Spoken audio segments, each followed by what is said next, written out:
Hey there, GI from NTX Vinyl, coming at you again with another quick installment of talking about records.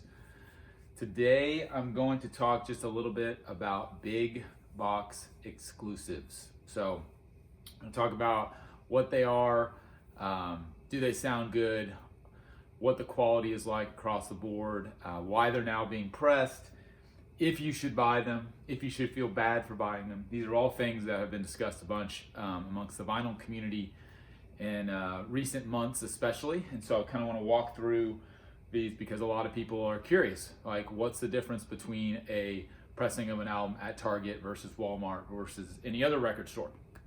And does the quality hold up? And what does it mean when you're purchasing one of these albums from a big box retailer like a Target or a Walmart or maybe even a Barnes & Noble or an Urban Outfitters, things like that. So first and foremost, what are they? Well, you've probably seen them. So here's a couple examples. I don't have a ton.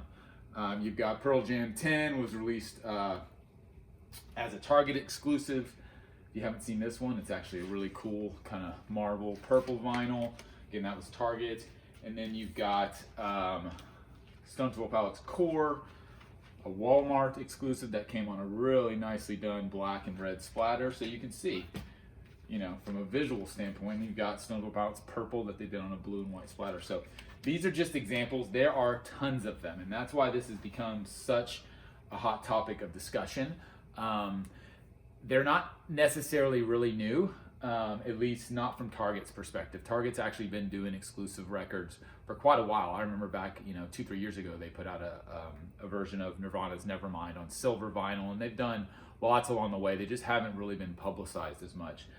Really, when it started coming into the forefront is just a couple months ago, which was Black Friday of 2020, when Walmart got into the game and rolled out a ton of exclusive pressings only to the Walmart stores. And they discounted them heavily for Black Friday along with all of their other vinyl. So it was a huge sale and you could get them really cheap. Some of them were $15 during that sale, whereas normal retail is, mid 20s or something like that, or maybe even $30. So it was a big discount. They rolled out all their exclusives and people went nuts and were buying them left and right. And then the discussion began of whether or not record collectors should be supporting a company like Walmart with their dollars versus an independent record store, right? So there's a lot of discussion there. I'm going to talk about that. But first of all, let's just talk about the records themselves. So what are these? Well, exclusivity is obviously a word that can mean a lot of different things. So it can be exclusive to a specific store. It could be an exclusive pressing that comes out on a specific label that goes to different stores. It could also be an artist exclusive that's only available on the artist's website. So there's lots of different exclusives, right? So in this case, a big box exclusive, very simply put, means the only place you're going to get this or any of them is going to be at Walmart or, for example, at Target, right? That's what they hope will drive customers into the store to pick up a record and then obviously shop around and spend some money on the millions of other items that the big box retailers stock, right? So it's a different experience, but it's no similar to any independent store that has an indie exclusive. So an indie exclusive is obviously exclusive only to independent retailers. So small record shops like NTX Vinyl or like any other record shop that you have locally that you shop at. If it's a physical location, then they can get the indie exclusives. And those are great because the big box can't get those. So what happened was they came out with the indie exclusives, but that's been going on for several years, at least 5 to 7 years, that distributors have started pressing and labels have started pressing and providing to distributors and then to stores the indie exclusives, which is great because it gives the indies an advantage. So when a normal pressing of an album comes out, like for example, this could have come out on black vinyl, but then the independent retailers get the indie exclusive where it's on a specific color. And that's great because it encourages record buyers to go into independent record stores. It encourages them to shop in their local community and actually buy from a real person. Maybe it's a family, maybe it's someone who's just very passionate about what they do and they own a store. So it's great that you can support them versus supporting, a big corporation like a Walmart or a Target or Amazon or anything else, right?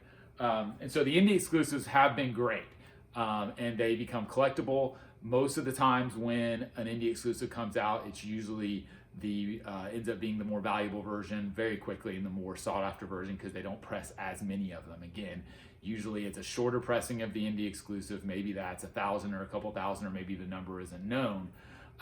But it usually sells out fast. It sells out first, and then the normal version is more readily available, again, as a generalization. Sometimes the normal version sells out too. But so that's all been great for independent retailers, but now they flipped the script. Now they said, well, you know, the indie exclusives are going great. People actually love these. They seem to sell out. The value goes up. They become more collectible. So, man, what if we just gave exclusives to everybody, right? So now the big boxes have exclusives. And they don't suck. Like I showed you, these aren't run-of-the-mill. These are actually really well done. You know, and that's great. And it's exclusive blue splatter. It's got a nice hype sticker. So it's good eye candy, right? There's nothing wrong with that. You know, but obviously it changes the game a little bit because now you've got exclusives that are only going to be in those stores and not in independent. So you've got the customer who's got to make a choice. If you're a Stone Temple Pilots fan or Pearl Jam fan or fan of any of those artists that are running exclusives, it's your choice whether or not you want that variant of that album, that exclusive one. And if you do want it, then you can only support a big box, which, hey, that's why they're doing it. They want you in their store. They want to drive you to the store. The same reason, the same way that the indie exclusives drives you to the independent store. So it's interesting now that the big boxes are getting into this game the same way independent retailers have been in it for a while. So as far as the records go, my feeling is it's just like any other record. It's just like any other new vinyl. It varies per title. I do not think you can make a generalization based on what I've heard and based on what I've seen a lot of people's feedback is on these albums. You can't make a generalization that all Walmart pressings are bad or all Target pressings are bad. That's not how this works because they're all pressed at, for the most part, I believe, at different pressing plants where every other record is pressed because there's only so many pressing plants, especially in the United States. There's handfuls of them that can pump out real quantity. And then in Europe, there's pressing plants as well, more of them. But either way, there's not so many of them that that it's easy to get these things made. And so Walmart, now as a record label, essentially, is going to the same pressing plants and getting their pressings done that any other record label is, that any other store is, for the most part. You know, it kind of varies, but as a generalization, I think that holds true. So it's different per album. Again, I think artwork-wise, quality-wise, as far as packaging, they're all pretty much on par with the majority of reissues that come out. There's nothing uniquely special about them, I don't think, as far as the packaging. It's more about the colored vinyl, which is where the exclusive thing comes in, which is smart because that's, again, the variance on the color is what most people are after.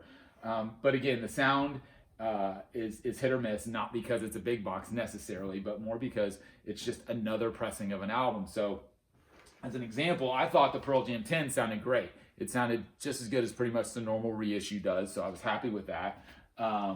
Stone Temple Pilots Core, I thought the volume was a little low. It sounded good, but I had to crank it up a little higher. And again, that's just a difference in mastering and a difference in that specific pressing. And then Stone Temple Pilots Core, I thought sounded pretty good as well. So again, it just kind of varies. I wasn't blown away by any of them, but I also wasn't disappointed, especially at the price, because these are priced, at least retail-wise, when they come out, $20, $25, or maybe they're double LPs or $30, something like that. Again, not when they're on a blowout sale. But again, so, sound quality-wise and quality-wise overall, it's a couple different things. You got to take the audio into consideration. So where did they get the audio from? Did it come from the original masters? Now, that is a thing on every reissue, not just Walmart or Target or any big box. Whenever a label goes to reissue an album, the first thing to consider is, okay, can we get the best quality audio possible? And that's going to be going back to the master tape. Sometimes they choose to do that. Sometimes it's not possible to do that. Sometimes they take shortcuts, and that's why you get differences in sound. Again, not because it's from a big box or not. It's just every reissue and every album, they have to look at it individually, whether you're Walmart or anybody, and figure out the best source of audio. So that's something to consider, but again, it's not specific to big boxes. The other thing to consider in regards to quality, and this is me making some assumptions, is quality control is really important when you talk about manufacturing of any kind. Vinyl records are no different. So, when someone is pressing, a label is pressing a really short run of vinyl records, maybe it's 100 or maybe 500, those are pretty short pressings, small pressings. The quality control on a smaller pressing is undoubtedly going to be better because you're only having to check 100 records, spot check visually, play test randomly along the line to make sure that the quality is there. That's way different than when you're pressing thousands of records. So my assumption is Walmart is a big company, Target's a big company. They're not just pressing a couple hundred of Pearl Jam 10. They're probably doing a run of 5,000 maybe, I don't know. Again, these are limited edition, but if you've seen me discuss limited edition before, they're not numbered. They don't tell you how limited they are. So you don't know if there's 500 of these or 5,000 of these. And chances are, and again, that's not specific to big boxes. A lot of record labels on releases will put limited edition. But again, it gives them the right to press as many as they want. You got to think they won't keep it in stock forever because there's a lot of albums to press, a lot of albums to reissue, and they can do this exclusive treatment on a lot of them. But again, back to the point, the quality control on a much larger run is going to be affected in a more negative manner. Now, again, not specific to big boxes. If you're a big artist and you're pressing up thousands of records, maybe Paul McCartney or Taylor Swift, they're pressing tens of thousands of these records. So the quality control is just going to suffer a little bit. So point being, I think there's maybe a slightly better chance that you're going to have some quality issues in regards to the vinyl when it's coming from a Walmart or a Target. Now, I've seen a lot of feedback that's saying the quality has been good on a lot of it. I've seen some people again complaining about audio or packaging, things like that, but for the most part, pretty good feedback. So I'm not down on them from that perspective. So now let's talk about the actual process of, or not the process, but the discussion around whether or not you should buy these. So here's the way I see it. They've already done this. It's already off and it's running. They're going to continue to do it. So you just have to accept it. If you're a store owner and you want to support indie retailers and you want your customers to support you, as an indie retailer, that's all good and well, but they're already doing this. They're not going to stop. And this is the only place you can get it. So if you're a big Stone Temple Pilots fan or Pearl Jam fan or any of the artists, you can name, there's 50 different artists that are pressing these up. Everything from Metallica to No Doubt to Kiss, you name it, all across the board. If you want that specific variant, this is the only place you can get it. So nobody can really fault anyone for that, in my opinion. Again, I'm a collector and I'm a completist to a certain extent, and I like to have some of these things too, just because they look great, they're cool, some of them even sound good. So I can't fault anyone there. Where it gets a little tricky is the rest of the stock that Walmart and or Target stocks, because they stock, in addition to the exclusives, they stock normal reissues as well, or even new releases. And that's where it gets a little bit tricky, because consumers only have so much money every month to spend on records, unfortunately. And so when they go into Target and they maybe are going to Walmart and they pick up one of the exclusive ones and they also see a couple others, hey, that's fine. That's what Target wants you to do. That's what any retailer wants you to do. The issue is then, maybe you've spent $100 at Target or Walmart, and then, your budget for vinyl for, that month is gone. Well, then the indie retailer at the mom and pop store right down the street from you, or that you typically shop at, they're not going to get any money from you that month. You're not supporting them because you spent it all at Walmart. Maybe one or two of them were the exclusives that you couldn't buy at that independent retailer because it's not possible.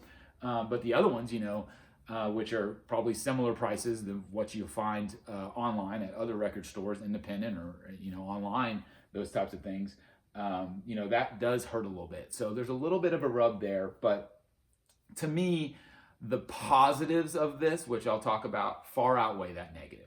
The negative is, you're giving money to a big box, you're giving money to a huge corporation that honestly can undercut every independent retailer there is, Amazon being the best example of that as a big box retailer, even though they're not a physical retailer as far as records are concerned.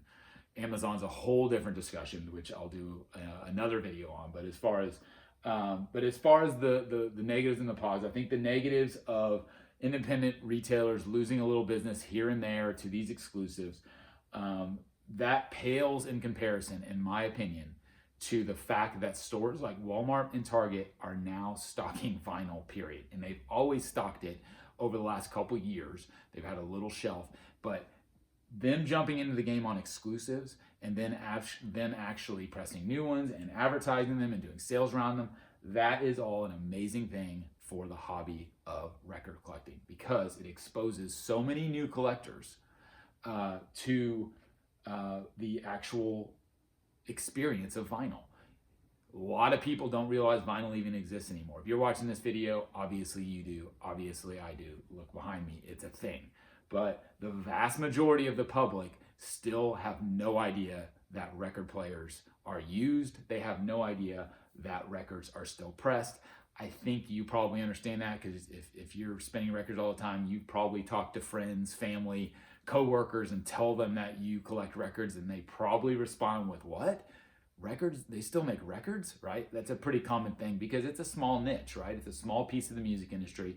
But within that niche, the vast majority of people are very passionate about it, and that's what's fueling this as a hobby. But so for me, that upside of a 14-year-old girl or a 25-year-old guy, whatever it may be, strolling through the electronics department at a Target or a Walmart or whatever, and seeing a shelf full of records, and then seeing that they're exclusive records, and man, they're on this cool colored vinyl. That sounds pretty neat. I didn't even know colored vinyl was a thing. Like, those are all really great things for all of us, because the more exposure this gets, that being the art of collecting vinyl, the hobby of collecting vinyl, the more exposure that gets, the better it is for everybody, because then it gets it gives it more longevity, it gives it more credibility, and in the end, I think those things are really important, because that's what's going to help this sustain over time, and not hopefully the bubble won't burst on it, right? I personally don't think it will. I think vinyl is a format that's going to live on for many years, if not for the end of time, because I don't think there's another physical format that will come along and replace it. Digital is already a thing, streaming is already a thing. That's not going anywhere. That's the vast majority of the way people consume music. That's great, but there's a small niche who want a physical product, and I don't think we're going to go back to 8-tracks or cassettes or reel-to-reels. I think vinyl's it. The packaging is great. The sound is great. Musicians love it. Labels love it. And I think it's going to be the permanent complement to the streaming and digital environments that the majority of people use to consume music. So for me personally, when all of the hoopla started a couple months ago during Black Friday 2020, I watched it very carefully. In pretty much every vinyl community I'm in, on Facebook or Instagram and different places where people talk about this type of stuff, there was so much discussion over it and so many heated debates.